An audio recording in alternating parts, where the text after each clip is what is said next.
Should suffice.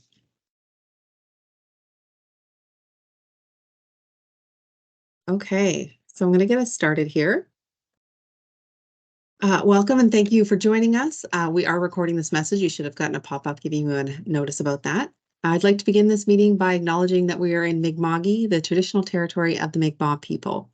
I'm going to ask Mayor Carolyn Bolivar-Getson to give us some welcoming remarks. Thank you, Sarah, and good afternoon, everyone, and thank you for joining us here this afternoon. The municipality of the District of Lunenburg is developing new rules that will impact how development occurs along our coast. While we would have preferred for the province to have taken the lead through the adoption of the Coastal Protection Act and regulations, we are moving forward to develop our own coastal protection land use bylaw. We see the impact of climate change every day. We are confident that all residents will agree that we need to account for the effects of climate change in our land use planning and carefully consider the environment and the safety of families, property, and businesses before we decide whether a coastal lot is suitable for development. One of the primary goals of the Coastal Protection Land Use Bylaw is to require that construction which requires a building permit, i.e. the construction of a home, cottage, commercial, or industrial building, is located where it is less risk from sea level rise, coastal flooding, and erosion, while at the same time helping to ensure that development and construction do not occur when it can unnecessarily disrupt sensitive coastal ecosystems. All properties directly bordering either the ocean or along the LaHave River to the border of the town of Bridgewater are currently being considered within this project. In addition, environmental features such as coastal wetlands or sand dunes that have a direct function which relates to the ocean are also being considered as part of this project area. However, the exact geography of where any new rules would apply has not yet been determined. We are looking to introduce these new regulations as soon as possible, while also ensuring that the process gives ample time and opportunity for the public input and education. The current timeline aims to have the regulations approved by the end of 2023. We are committed to undertaking this process in a transparent manner. To stay up to date and receive project emails, we encourage you to subscribe to the project page at engage.modl.ca/coastal-protection. Public input will be summarized in a What We Heard report that will be shared with council and posted on the Engage site. It is important that we get as much feedback as possible. And we appreciate you joining us here this afternoon, and I look forward to learning what you had to say in this meeting. Thank you.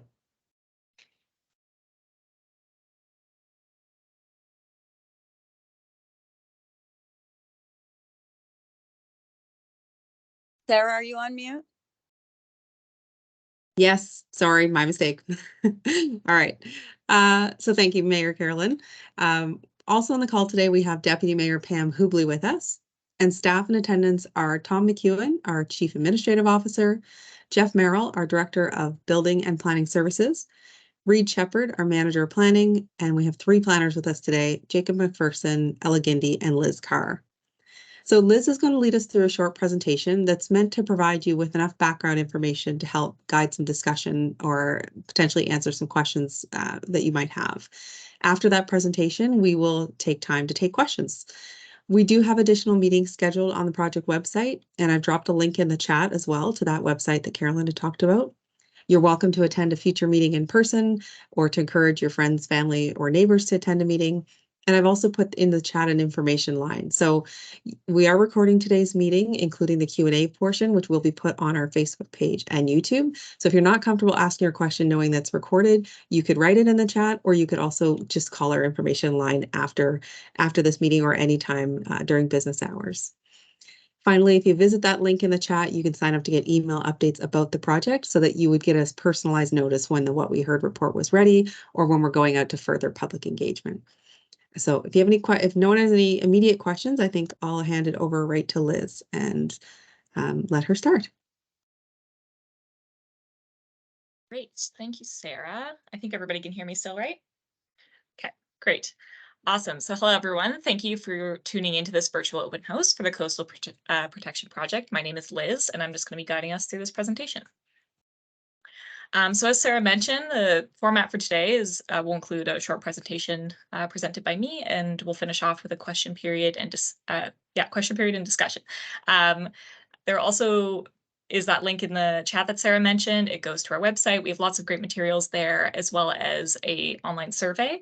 So during this or after this, if you'd like to fill that out, that would help us out a lot. I'm also going to have a QR code that links you directly to the survey if you open the camera on your smartphone, and that will be at the end if you prefer to access it that way.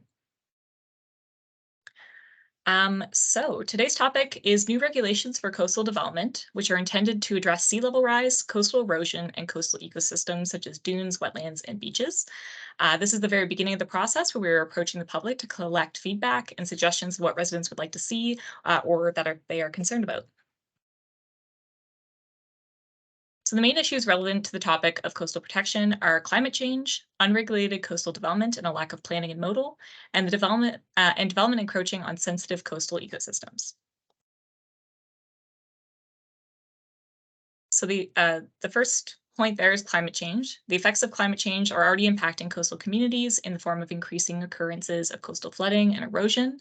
We are expected to see more extreme weather events such as hurricanes in the near future, which will increase the likelihood of damage caused by flooding and storm surge, which will also increase the likelihood of erosion. It is important that any regulations developed for the coast consider rising sea levels and all of the associated risks. The province has postponed the implementation of the Coastal Protection Act, as Carolyn mentioned at the beginning. And because of this, municipalities decided to create our own regulations to be able to regulate development on the coast in the interim. Currently, only 33% of Modal's coastal communities have some form of zoning or planning. The regulations that do exist might not all take into account the most recent projections for sea level rise, and they vary pretty widely across the municipality when it comes to the amount of setbacks they require and so forth.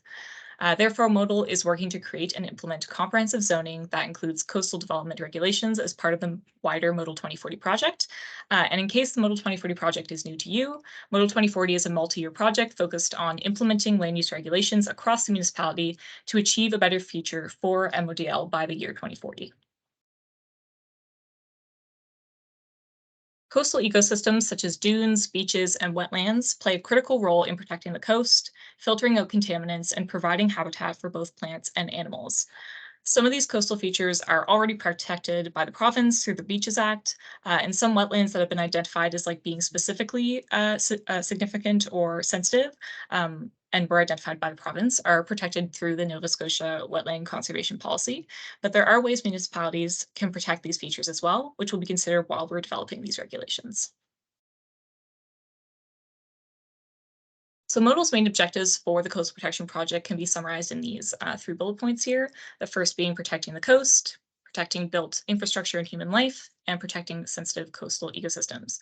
And when it comes to how we can address the issues that I brought up before, as well as achieve our objectives, this could include things like implementing horizontal and or vertical elevation setbacks to ensure development is set far enough back from the high water mark that is protected from extreme events such as storm surge, which may cause the high water mark to rise even farther, which can lead to things like flooding and damage to property.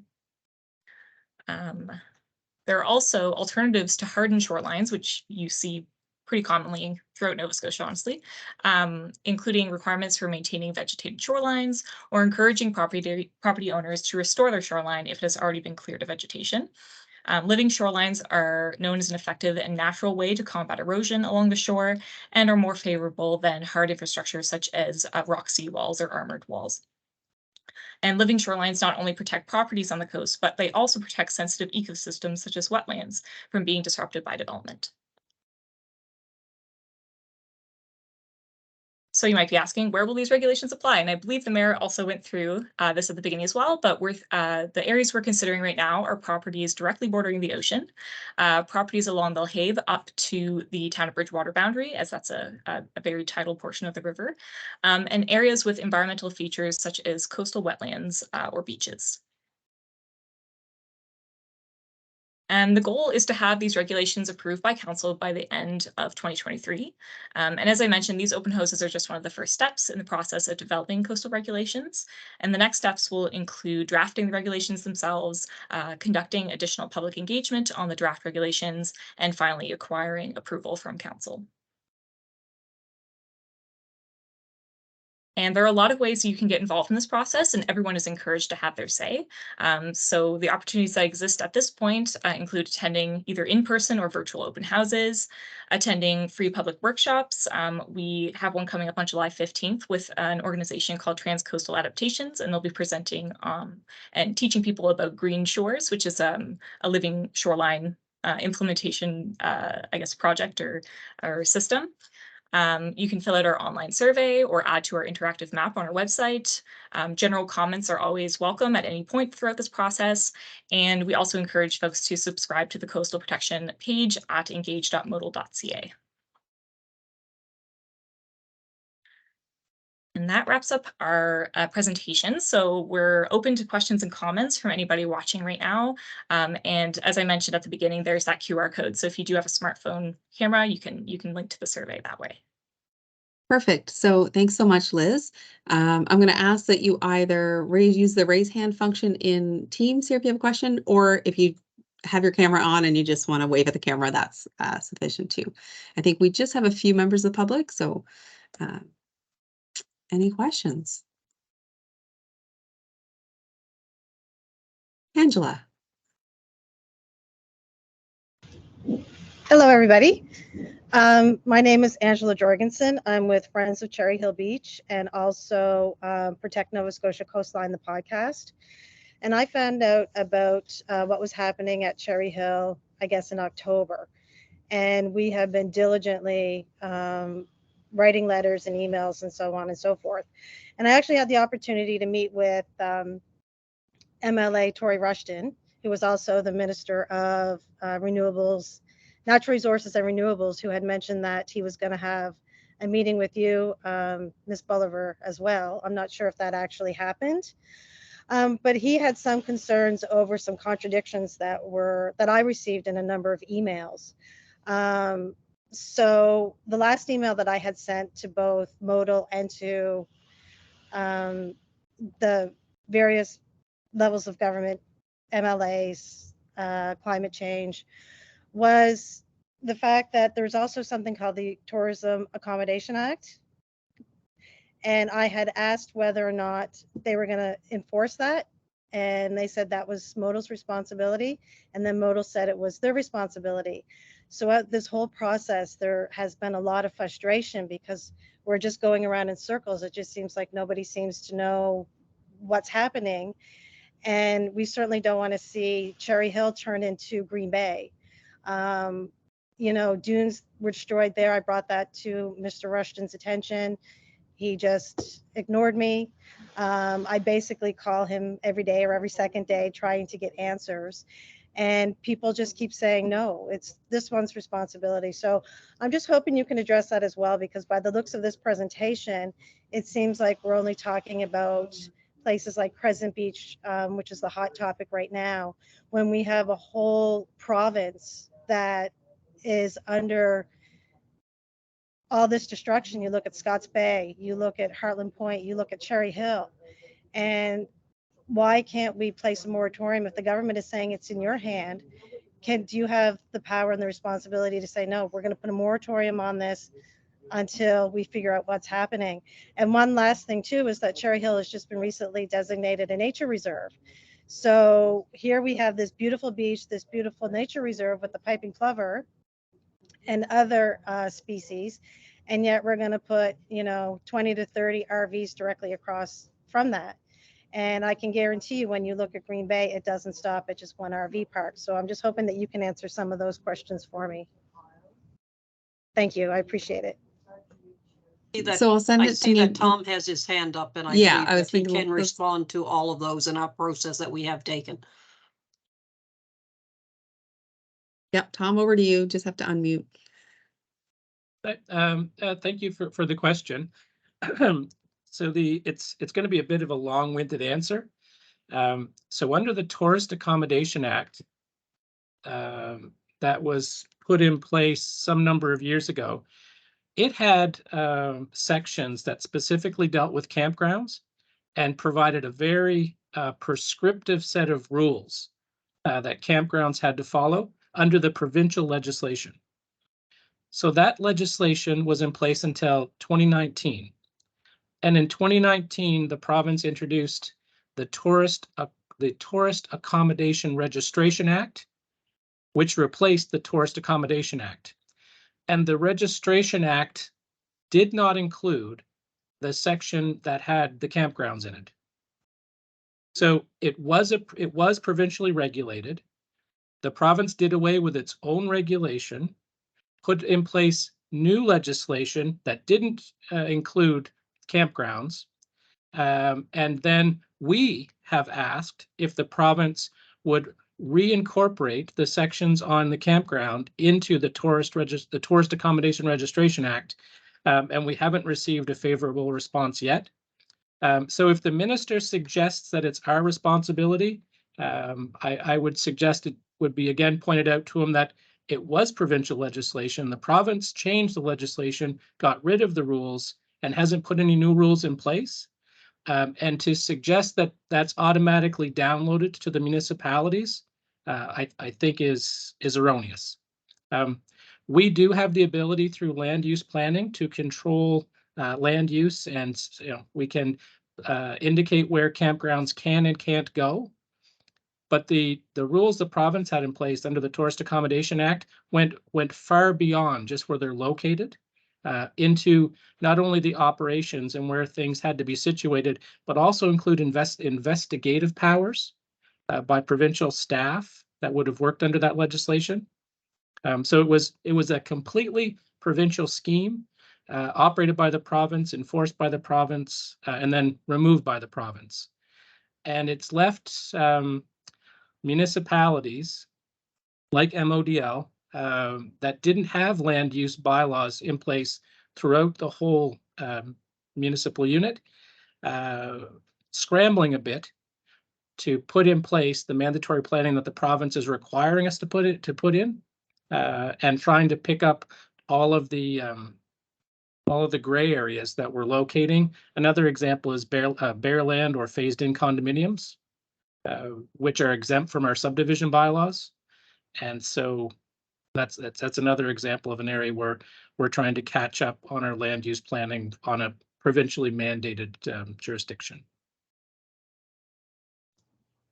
I know you had a So- few questions in one, Angela, did that answer your Sorry. question? Yes and no. It still leaves us hanging a bit. Like, is Cherry Hill Beach even on your radar? So on our MODL 2040, the larger land use planning project, we'll be putting in place land use bylaws for the whole municipality. What we're looking at right now is coastal protection.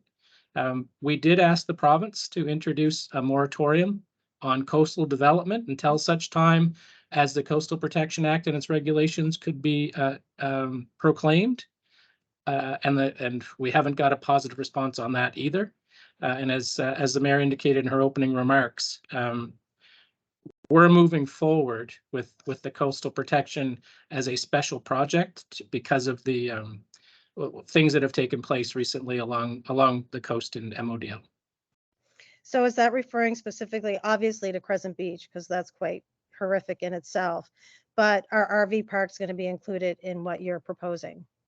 So this will, depending on how it rolls out, this will regulate all development within the identified coastal protection zone, but the size of the zone hasn't been determined. So if it's far enough from the coast that it's not included in the zone, it wouldn't get caught. If it's close enough or inside the zone that it is caught, then it would be. The province would help clarify things if they would proclaim the act and the regulations in force. But it doesn't look like that's happening anytime soon. So this is our starting process. We're doing the public engagement. Then we'll work through the jurisdictional scan, take the thoughts to council, move forward with and end up with a fully defined land use bylaw that is for coastal protection. Okay, I appreciate you answering my questions. I don't want to take time away from other people. I just want to make one more quick point about, I don't think that in our case, it's going to fall within those, because I think the proposed RV park is going to be farther away from the actual water to fit within that parameter. But my huge concern, like I said, is the fact that it's across from a nature reserve. And we also found a Mi'kmaq artifact as well. So, and there's a burial site nearby. So there's all these things that come into the equation, but I just hope that we don't get overlooked, because we certainly don't want to turn into another Green Bay. But I do appreciate you answering my questions the best you could. So thank you very much. Thanks, Angela. We do have a question in the chat that I'll read out. It's a great question. We got asked it last night at our session last night as well. And the question is there a concern that these new regulations will lead to a short-term increase in coastal development as landowners try to beat the implementation of new rules? So either Reed or Liz, you want to take that one? Maybe Liz, you still on mute though. There we go. Sure. I'm just opening the chat so I can read it myself as well. Sorry. Sure. Is there a concern that these will lead to a short-term increase? I think we did have this question last night, and I think the answer we provided was generally along the lines of we could, and we can't necessarily like prevent that from happening. But our goal is to have these regulations approved and implemented by the end of this year. So there is kind of a shorter window for that potentially to take place. But yeah, at this point, it's a possibility. But I don't know, Reed, if you have anything to add, or Sarah, if you had anything to add. Yeah, I would add too that most, a lot of people who own property on the coast have been expecting coastal regulations to come in for some years now, because the province has been for many years doing engagement and reaching out to property owners and having these discussions. So the much smaller window that we have is probably not as concerning as people would have gotten a move on earlier, for sure. Reed, did you want to add anything to that? Sure. I just wanted to reiterate, I think that Tom had just mentioned the fact that our council had requested the province implement a moratorium on development. That's the only real way to go about stopping things while you're working on a new plan such as this. And obviously they weren't receptive to that. So unfortunately, the only way that we can do this is to move as quickly as we can. But we're trying. That's the balance, is to do that while at the same time doing an adequate amount of public engagement, ensuring that what comes out at the end is something that the public is looking for and is supportive of. So it's a fine balance, but what's being aimed here is for the end of 2023, kind of considering all of those circumstances. Yeah, so we just had a comment in the chat, Bob saying he's concerned that this is becoming more about keeping people from coming to Cherry Hill, worrying about RVs, and saying when the land is not even part of the coastal protection map and the plan was never for 20 to 40 RVs for clarification, it's simply leasing land. Yeah, so I think, Bob, you're not wrong. The conversation around RVs, unless they're within the shoreline area, is going to be kept to the later part of the Model 2040 project, which is the bigger minimum planning standards regulation. So we will be talking about RVs and land use. That's not at this stage generally, because they're not within that close to the shoreline. Any other questions? I see Bob's typing one, but anyone want to sneak in before? Sorry, I'd just like to clarify that Green Bay was actually on the coastline. So I know Bob. Hi, Bob. I know you're the person that's going to be building the RV in Cherry Hill. I also know that you own other land closer to the beach as well. So that's a concern for us. Yeah. Any other questions? Going once, going twice.